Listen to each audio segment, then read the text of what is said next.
Hello everyone, welcome to back my YouTube channel. Student, आज के इस वीडियो में हम जो है रिवीजन करने वाले हैं। चैप्टर 29 है संवैधानिक निकाय का, यानी खान सर जी के पॉकेट का जो 29वां चैप्टर है पॉलिटी का, संवैधानिक निकाय है। और इसमें जो हमारा टॉपिक है निर्वाचन आयोग है। निर्वाचन आयोग है, आइए देखते हैं इसको बेहतरीन ढंग से और समझते हैं विस्तार से। निर्वाचन आयोग का उल्लेख संविधान के भाग 15 में अनुच्छेद 324 से 329 तक किया गया है। स्थापना 25 जनवरी 1950, मतदान दिवस 25 जनवरी को मनाया जाता है। अनुच्छेद 324 निर्वाचनों के अधीक्षण, निदेशन और नियंत्रण का निर्वाचन आयोग में निहित होना। अनुच्छेद 325 धर्म, मूल वंश, जाति या लिंग के आधार पर किसी व्यक्ति का निर्वाचक नामावली में सम्मिलित किए जाने के लिए अपात्र न होना और उसके द्वारा किसी विशेष निर्वाचक नामावली में सम्मिलित किए जाने का दावा न किया जाना। अनुच्छेद 326 लोकसभा और राज्यों की विधानसभाओं के लिए निर्वाचनों का वयस्क मताधिकार के आधार पर होना। अनुच्छेद 327 विधान मंडलों के लिए निर्वाचन के संबंध में उपबंध करने की संसद की शक्ति। अनुच्छेद 328 किसी राज्य के विधानमंडल के लिए निर्वाचनों के संबंध में उपबंध करने की उस विधानमंडल की शक्ति। अनुच्छेद 329 निर्वाचन संबंधी मामलों में न्यायालयों के हस्तक्षेप का वर्जन। संरचना, निर्वाचन आयोग का संरचना। अनुच्छेद 324 मुख्य निर्वाचन आयुक्त व अन्य आयुक्त नियुक्ति राष्ट्रपति द्वारा।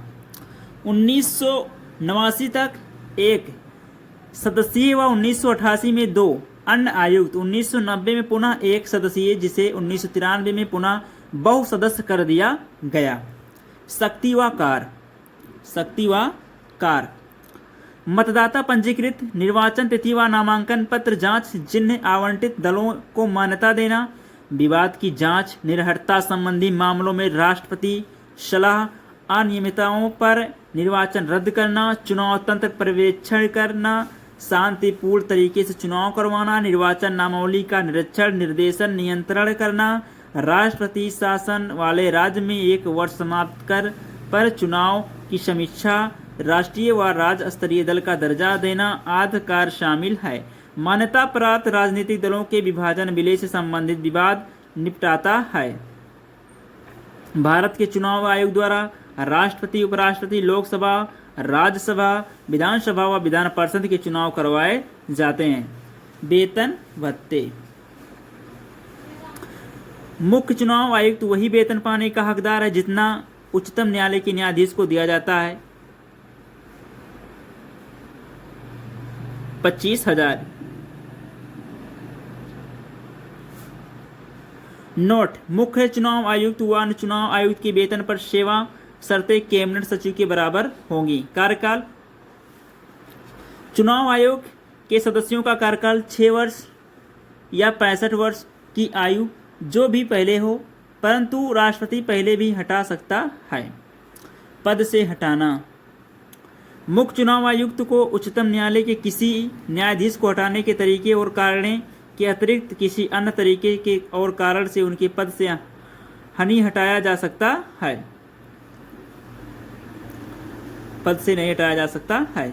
निर्वाचन आयोग चुनाव चिन्ह का बंटवारा करता है, चुनाव की वैधता का निपटारा करता है व चुनाव शांतिपूर्ण ढंग से संपन्न करवाता है। निर्वाचन आयोग द्वारा निर्वाचन की सिफारिश और राष्ट्रपति अथवा राज्य के राज्यपाल द्वारा निर्वाचन की अधिसूचना जारी किया जाना। भारत में विविध निर्वाचनों के लिए अनुच्छेद 326 के तहत वयस्क मताधिकार के आधार पर प्रत्यक्ष निर्वाचन प्रणाली व एकल संक्रमणीय मत के द्वारा अनुपातिक प्रतिनिधित्व की प्रणालियां स्वीकृत की गई हैं। अनुच्छेद 103(2) के तहत सांसदों की अयोग्यता संबंधी विवाद पर निर्वाचन आयोग की परामर्श से राष्ट्रपति निर्णय देता है, लेकिन न्यायालय द्वारा अपराधी घोषित किए गए व्यक्ति को चुनाव लड़ने के लिए अयोग्य करार देने का निर्णय संसद द्वारा किया जाता है। मताधिकार, भारत में मताधिकार और निर्वाचित होने का अधिकार विधिक अधिकार है। चुनाव की घोषणा होते ही राजनीतिक दलों की आदर्श आचार संहिता का पालन करना होता है।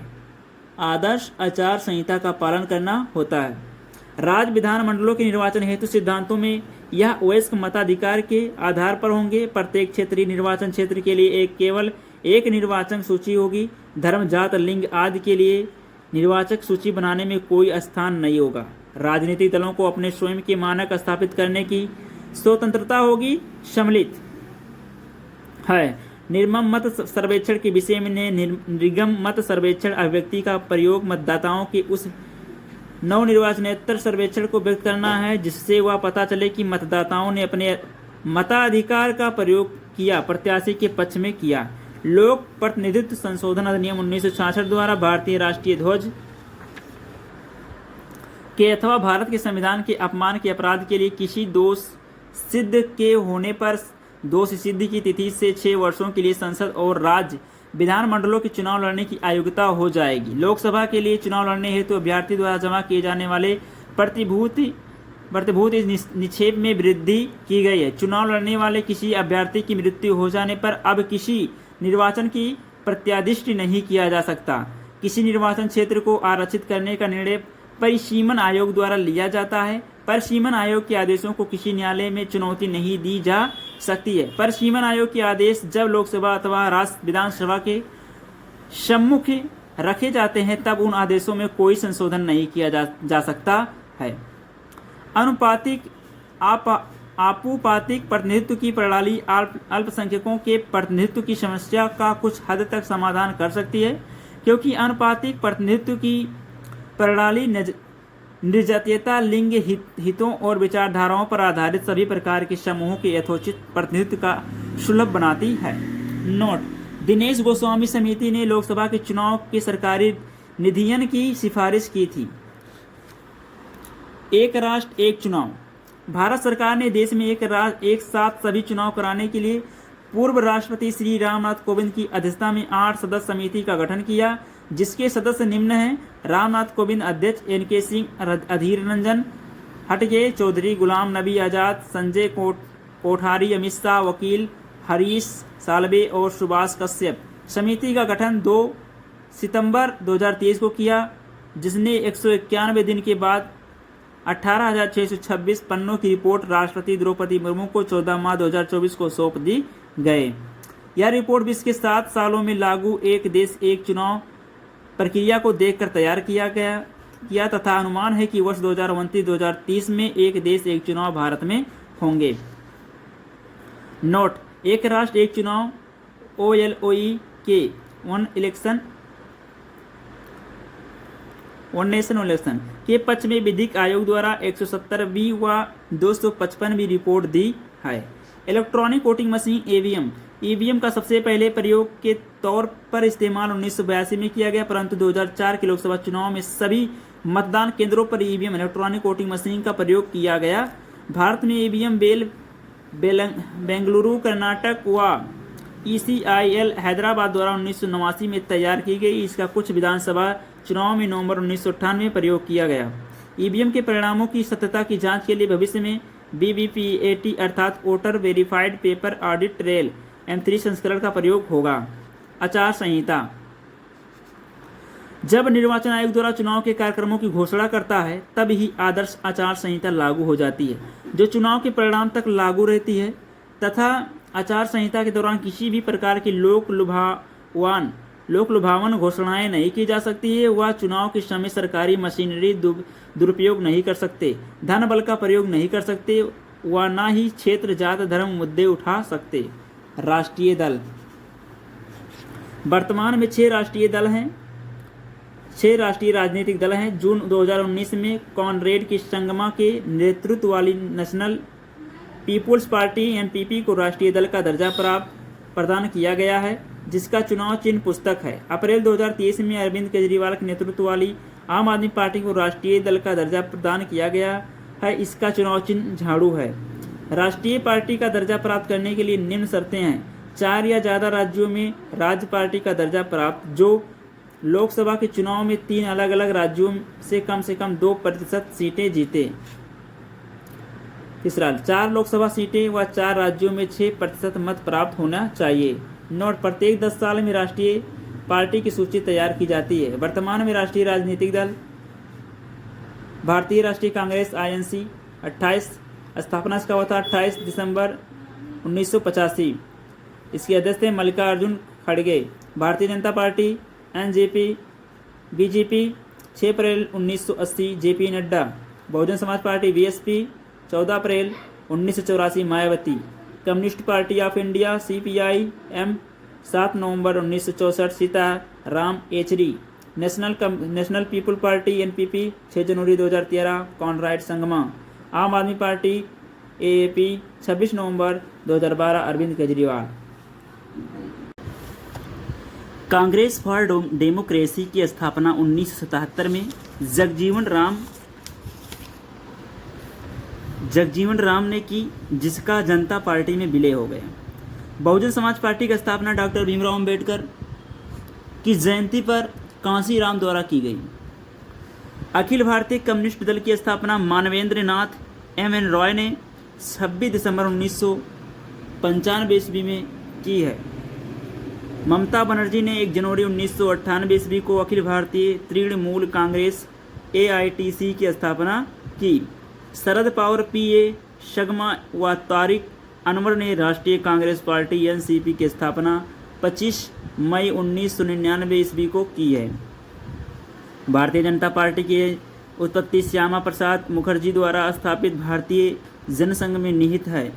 मुख्य निर्वाचन आयोग बहुसदस्य है, जिनकी नियुक्ति राष्ट्रपति करता है। मुख्य निर्वाचन आयुक्त ज्ञानेश कुमार 26वें। अन्य निर्वाचन आयुक्त सुखबीर सिंह संधू, डॉक्टर विवेक जोशी।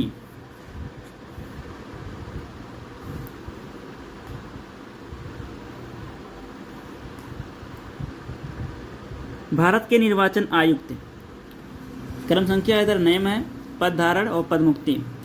सुकुमार सेन 21 मार्च 1950 पद धारण करते हैं। उनका पदमुक्त जो होता है 19 दिसंबर 1958। KVK सुंदरम 20 दिसंबर 1958। 30 सितंबर 1967। SP सेन वर्मा 1 अक्टूबर 1967। 30 सितंबर 1972। सुनील अरोड़ा 2 दिसंबर 2018, 12 अप्रैल 2021। सुशील चंद्रा 13 अप्रैल 2021, 14 मई 2022। राजीव कुमार 15 मई 2022, 18 फरवरी 2025। ज्ञानेश कुमार 19 फरवरी 2025 वर्तमान। देश की प्रथम महिला मुख्य चुनाव आयुक्त श्रीमती BS रमा देवी कार्यवाहक थी। नोट: भारत में सर्वप्रथम मणिपुर राज्य ने सार्वभौमिक वयस्क मताधिकार पर चुनाव करवाया था। संघ लोक सेवा आयोग अनुच्छेद 315 के तहत संघ के लिए एक संघ लोक सेवा आयोग होगा। संरचना: एक अध्यक्ष व कुछ अन्य सदस्य। नियुक्ति: अनुच्छेद 316 के तहत राष्ट्रपति द्वारा। कार्यकाल: अनुच्छेद 316 6 वर्ष या 65 वर्ष की आयु तक। वर्तमान अध्यक्ष प्रीति सूदन हैं। निष्कासन: अनुच्छेद 317 इसके अध्यक्ष या सदस्यों का निष्कासन दिवालिया, मानसिक या शारीरिक अक्षमता, कदाचार आदि के कारण राष्ट्रपति के द्वारा किया जा सकता है। कार्य: अनुच्छेद 320 अखिल भारतीय सेवाओं, केंद्रीय सेवाओं व केंद्र शासित क्षेत्रों की लोक सेवाओं हेतु परीक्षाएं कराना, राज्यों के लिए संयुक्त भर्ती योजना को लागू करना, राज्यों को सलाह देना, राष्ट्रपति की स्वीकृति से निजी प्रबंध के विषयों में परामर्श देना। सीमाएं: यह निम्नलिखित मामलों में परामर्श नहीं दे सकता। नियुक्तियों में पिछड़ी जाति को आरक्षण। नियुक्तियों में SC/ST के दावे।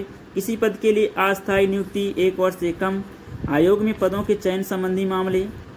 पहली बार गठन 1/10/1926 को हुआ।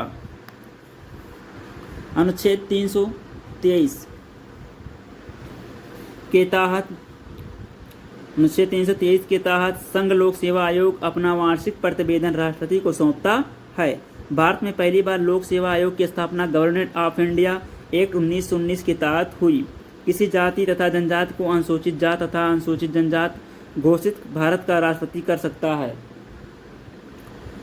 अनुसूचित जातियों और अनुसूचित जनजातियों की सूचियां प्रत्येक राज्य के लिए उस राज्य के राज्यपाल से परामर्श के पश्चात राष्ट्रपति द्वारा सन 1950 में जारी आदेश द्वारा बनाई गई है।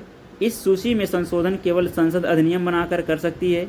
कोई जनजात राज्य के केवल एक भाग के लिए अनुसूचित जनजात घोषित की जा सकती है। अनुसूचित जनजात का दर्जा धर्मनिष्ठा से तटस्थ है। नोट, पिछड़ी जात आयोग के प्रथम सभापति काका साहेब कालेलकर थे। राज्य लोक सेवा आयोग गठन, अध्यक्ष व सदस्यों की नियुक्ति राज्यपाल द्वारा, योग्यता का उल्लेख नहीं, किंतु भारत या राज्य सरकार के अधीन 10 वर्ष का कार्य अनुभव, कार्यकाल 6 वर्ष या 62 वर्ष की आयु तक। कार्य एवं शक्तियाँ, राज्य लोक सेवाओं हेतु परीक्षाओं का आयोजन, कार्मिक प्रबंधन को विभिन्न विषयों पर परामर्श देना। सीमाएं, निम्नलिखित विषय इसके सीमा क्षेत्र से बाहर हैं। ओबीसी की नियुक्ति या आरक्षण। दूसरा, नियुक्तियों में एससी एसटी के दावे, निष्कासन, दिवालिया, शारीरिक मानसिक अक्षमता, कदाचार आदि कारणों से। नोट, निष्कासन राष्ट्रपति द्वारा न कि राज्यपाल द्वारा। संयुक्त राज्य लोक सेवा आयोग, सेवा शर्तें राष्ट्रपति द्वारा निर्धारित सांविधिक संस्था संवैधानिक संस्था नहीं है। गठन संसद द्वारा राज्य विधानमंडल के आग्रह पर होता है। नियुक्ति, अध्यक्ष व सदस्यों की नियुक्ति राष्ट्रपति द्वारा की जाती है। निष्कासन राष्ट्रपति द्वारा किया जाता है। राष्ट्रीय अनुसूचित जात आयोग प्रावधान, संवैधानिक निकाय है। अनुच्छेद 338 एससी एसटी हेतु विशेष अधिकारी की नियुक्ति राष्ट्रपति द्वारा की जाती है। 1987 में एससी एसटी आयोग का गठन हुआ। 1990 में 65वें संविधान संशोधन अधिनियम द्वारा बहुसदस्यीय राष्ट्रीय एससी एसटी आयोग की स्थापना। 2004 में पृथक राष्ट्रीय अनुसूचित जात आयोग का गठन। संरचना, 1 अध्यक्ष व 3 सदस्य। कार्य, एससी के संवैधानिक संरक्षण संबंधी कार्यों का निरीक्षण करना, एससी के हितों का उल्लंघन करने वाले मामलों की जांच करना, एससी के सामाजिक आर्थिक विकास कार्यों में परामर्श देना व इस संबंध में राष्ट्रपति के समक्ष प्रतिवेदन प्रस्तुत करना, राष्ट्रपति के आदेश पर एससी के हित संबंधी कार्य करना, एससी हित में केंद्र व राज्य सरकार द्वारा किए गए कार्यों की समीक्षा करना। आयोग का प्रतिवेदन, आयोग अपनी रिपोर्ट राष्ट्रपति के समक्ष, राष्ट्रपति राज्यपाल के समक्ष व राज्यपाल इसे विधानमंडल के समक्ष प्रस्तुत करता है। अनुसूचित जनजात आयोग गठन, संवैधानिक निकाय अनुच्छेद 338 का के तहत अध्यक्ष, उपाध्यक्ष व 3 अन्य सदस्य होते हैं। नियुक्ति राष्ट्रपति के आदेश व मुहर से होती है। सेवा शर्तें राष्ट्रपति द्वारा निर्धारित की जाती है। कार्य व शक्तियाँ, पहला, एसटी के रक्षोपाय संबंधी विषयों का अन्वेषण करना। सेकंड है एससी एसटी संबंधी अधिकारों व शिकायतों की जांच। तीसरा, एसटी के सामाजिक आर्थिक विकास संबंधी योजनाओं में भाग लें, सलाह दें व प्रगति का मूल्यांकन करें। अगला, एसटी के कल्याण हेतु ऐसे कृत्यों का निर्वाह जो राष्ट्रपति निर्दिष्ट करे। प्रतिवेदन, आयोग अपना वार्षिक प्रतिवेदन राष्ट्रपति को तथा राष्ट्रपति संसद को सौंपता है। आयोग, एसटी आयोग के अन्य कार्य, राष्ट्रपति द्वारा 2005 में आयोग के कुछ अन्य कार्य सौंपे गए। वन क्षेत्र में रहने वाले को लघु वनोपज का अधिकार संबंधी उपाय करना, पैसा अधिनियम 1996 के कार्यान्वयन को सुनिश्चित करना, खनिज तथा जल संसाधनों पर अधिकार तथा वाहनीय आजीविका संबंध उपाय करना, विस्थापित जनजातियों के पुनर्वास संबंधी उपाय करना आदि। भाषाई अल्पसंख्यक वर्गों के लिए विशेष अधिकारी, भाषाई अल्पसंख्यक आयुक्त मूल संविधान में उल्लेख नहीं है। 7वें संविधान संशोधन 1956 द्वारा भाग 17 में नया अनुच्छेद 350 खा जोड़ा गया। नियुक्ति राष्ट्रपति द्वारा की जाती है। 1957 में भाषाई अल्पसंख्यक आयुक्त के कार्यालय की स्थापना की गई। मुख्यालय इलाहाबाद, प्रयागराज, यूपी। 3 क्षेत्रीय कार्यालय तमिलनाडु, चेन्नई, कर्नाटक, बेलगाम, पश्चिम बंगाल, कोलकाता। नोट, सेवा शर्तें व योग्यता व कार्यकाल का उल्लेख नहीं है। कार्य, भाषाई अल्पसंख्यकों के सुरक्षा संबंधी मामलों पर अनुसंधान, सुरक्षाओं के कार्यान्वयन को प्रश्नावलियों, दौरों, संगोष्ठी, सम्मेलन व समीक्षा द्वारा सुनिश्चित करना। प्रतिवेदन, अल्पसंख्यक मामलों के मंत्रालय के माध्यम से राष्ट्रपति को सौंपी जाती है। उद्देश्य, भाषाई अल्पसंख्यकों को संविधान द्वारा प्रस्तुत सुरक्षाओं के संबंध में जागरूक करना, प्रभावी क्रियान्वयन सुनिश्चित करना व शिकायतों का निवारण करना ताकि समावेशी विकास का समान अवसर प्राप्त हो। राष्ट्रीय पिछड़ा वर्ग आयोग, प्रथम पिछड़ा वर्ग आयोग भारत में सबसे पहले 29 जनवरी 1953 को काका कालेलकर की अध्यक्षता में प्रथम पिछड़ा वर्ग आयोग का गठन किया गया। दूसरे पिछड़े वर्ग आयोग का गठन 20 सितंबर 1978 को बीपी मंडल की अध्यक्षता में किया गया, जिसने ओबीसी को 27% आरक्षण देने की बात की। संविधान के अनुच्छेद 340 के अनुसार राष्ट्रपति भारत राज्य क्षेत्र की सामाजिक व शैक्षणिक दृष्टि से पिछड़े वर्गों की समस्या के अन्वेषण और कठिनाइयों को दूर करने के लिए आयोग का गठन किया जाएगा। राष्ट्रीय पिछड़ा वर्ग आयोग अधिनियम 1993 के द्वारा अलग अलग 1993 में राष्ट्रीय पिछड़ा वर्ग आयोग का गठन किया गया। अतः प्रारंभ में एनसीबीसी एक सांविधिक तथा अर्ध न्यायिक निकाय था। वर्ष 2016 तक इस आयोग को 7 बार पुनर्गठित किया गया। वर्ष 2017 में एनसीबीसी को एक संवैधानिक मान्यता देने के लिए 113वां संविधान संशोधन पेश किया गया। अगस्त 2018 में इस विधेयक को राष्ट्रपति की सहमति प्राप्त हुई। 102वें संविधान संशोधन अधिनियम 2018 के द्वारा एनसीबीसी संवैधानिक मान्यता दी गई। इस संविधान संशोधन अधिनियम द्वारा 11 अगस्त 2018 को संविधान में अनुच्छेद 338 खा जोड़ा गया। नोट: इंदिरा साहनी वाद 1992 के निर्णय में उच्चतम न्यायालय द्वारा केंद्र सरकार को पिछड़ा वर्ग आयोग गठित करने का निर्देश दिया गया।